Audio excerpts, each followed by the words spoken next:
Congressman, thank you very much for agreeing to speak with Voice of America today. You have always been very active on the immigration legislation and the Yes. reform. In June this year, the Senate passed actually the legislation on the immigration reform, and it's now should be coming to the House floor sometime or whenever. What are the chances for the bill to come to the House floor? I remain optimistic, and thank you very much for inviting me to talk with you. I'm optimistic. I think there's still challenges and barriers to get through. The Senate bill has its flaws, but it's a bipartisan bill that could be improved, but also could get things moving. And we're kind of at both a political and social dilemma and crisis here. If we don't, in the long term, fix this immigration law, then the divisions that you're seeing in our communities across the country are going to intensify.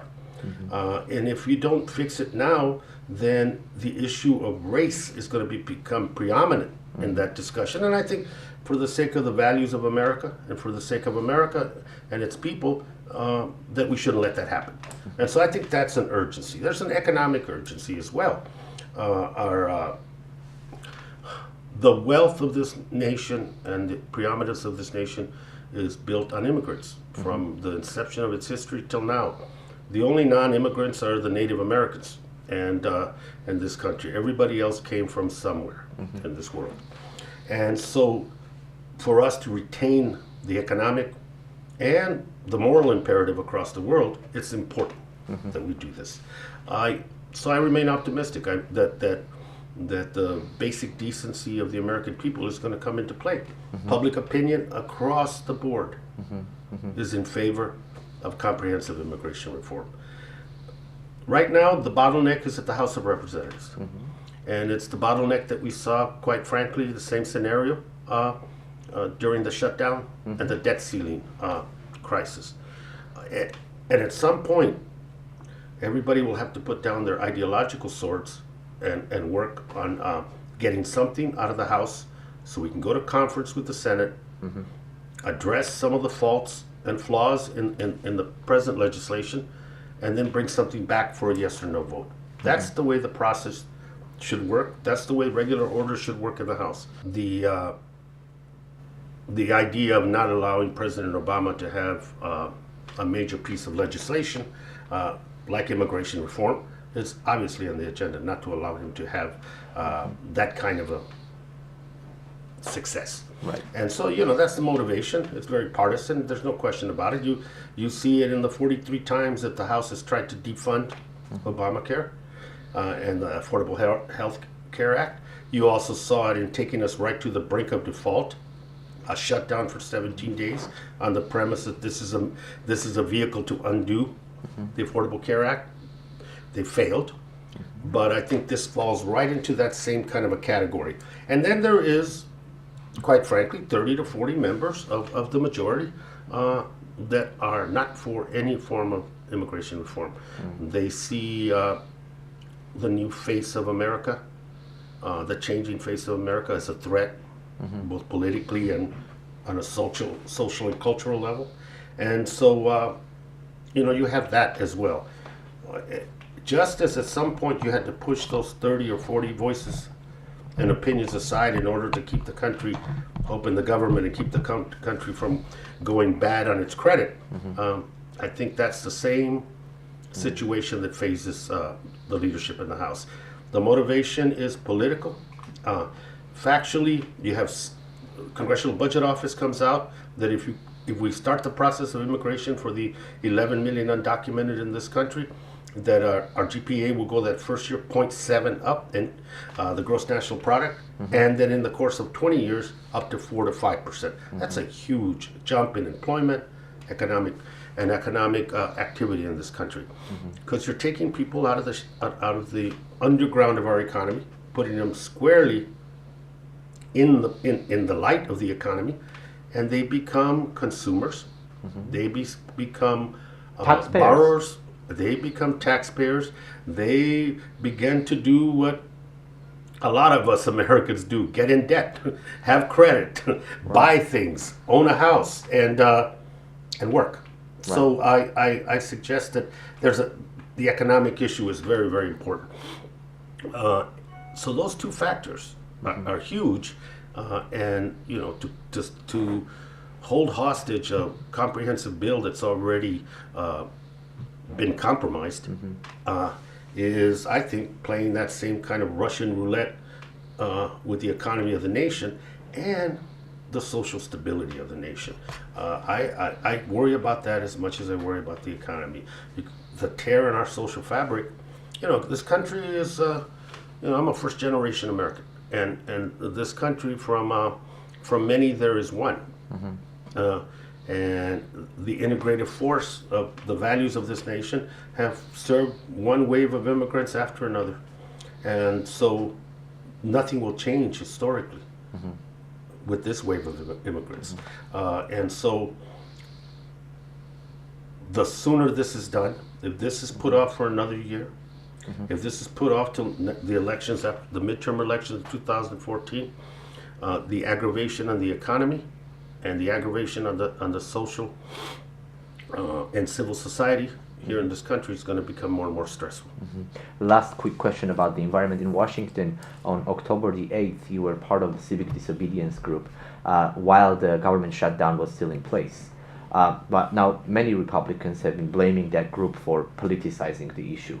Why do you think that time was chosen to do the protest?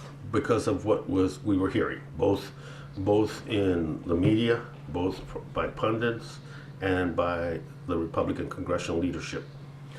The shutdown is the most important thing. We don't have time for anything else.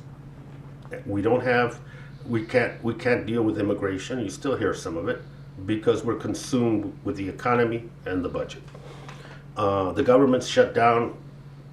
No other priority exists other than to resolve this. You heard that over and over again, and we felt that a march of 25,000 people and 200 people being arrested in a peaceful civil disobedience, 9 members of Congress, would do two things. It would indicate an urgency. It would indicate that it's not forgotten. It's right here, and it would bring attention. I think, and that was the main purpose. Let's not put this in the back burner so far that we never deal with it again. And I think it served its purpose.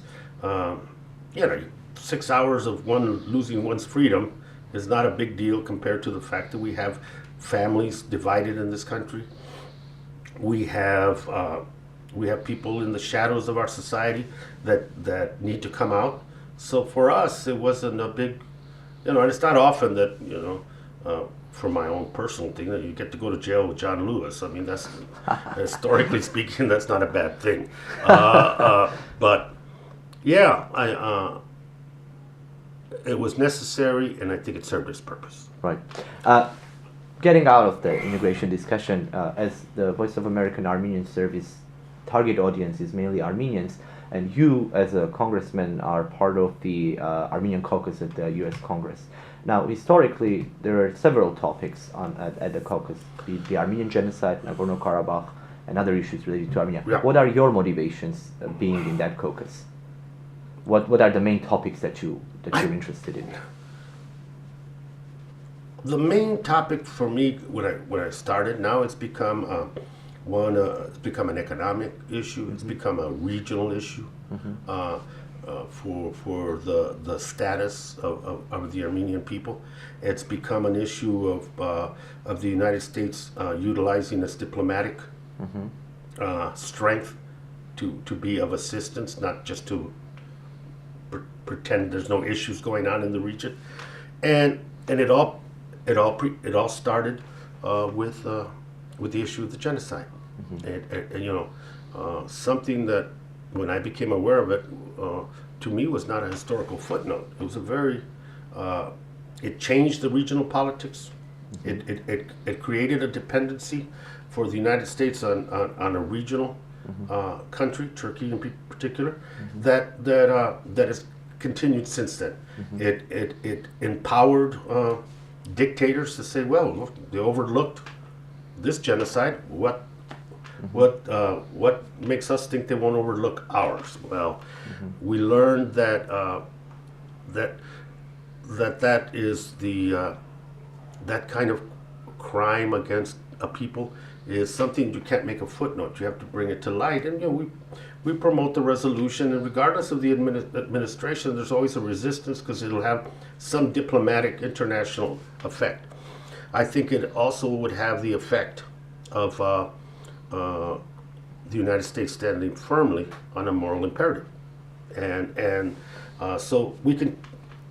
That's where I started, and my best friend. Spouse is Armenian, and she already 20, 30 years ago now, they've been married that long, sat me down and educated me. And you know, she's second, third generation here in this country, but that historical horrific crime lives generationally all the time. And I thought that is for the Armenian people, for the United States to acknowledge and validate. I think it would be very important. Okay. Last question. The conflict over Nagorno-Karabakh. Just two general arguments. The Armenian side brings about the argument of self-determination of peoples, while as Azerbaijan works on the territorial integrity of the states. Now, the US has been actively involved in this, but you as a congressman, do you think that these two basic values of international law, if you have to discuss these two, what would you give more importance to? I would give probably more importance to self-determination. You know, it's a guiding principle of governance. It's a guiding principle of governance. I mean, in this country as well, you know, when groups of people, whether the ethnic, gender, sexual orientation, feel that they need to be empowered in order to protect themselves and gain full equity and rights, the word that comes out, we want some self-determination on this level. So it's a guiding governance principle. And so I would rather err on the side of self-determination than ignore it. I also think that you know, and there's examples, just the Kurdish example, where you know the United States is actively moving in a direction to allow the Kurds to move from semi-independence, but gradually heading down the road to self-determination and governance. Now, if this transition happened overnight, probably not. But I think the commitment to work, and I use that example because that's the most recent one, to work toward an eventual, and I think you can still carry on the regional integrity issue because it's happening in that region as well. You can carry that on, but you have to start with the premise that you're working towards something. And right now, regional integrity seems to be the mantra, and but the persistence for self-determination is not going away, and it's not getting any quieter. Congressman, thank you very much for your time. Thanks for talking to us. Thank you. Enjoyed it very much. Appreciate it.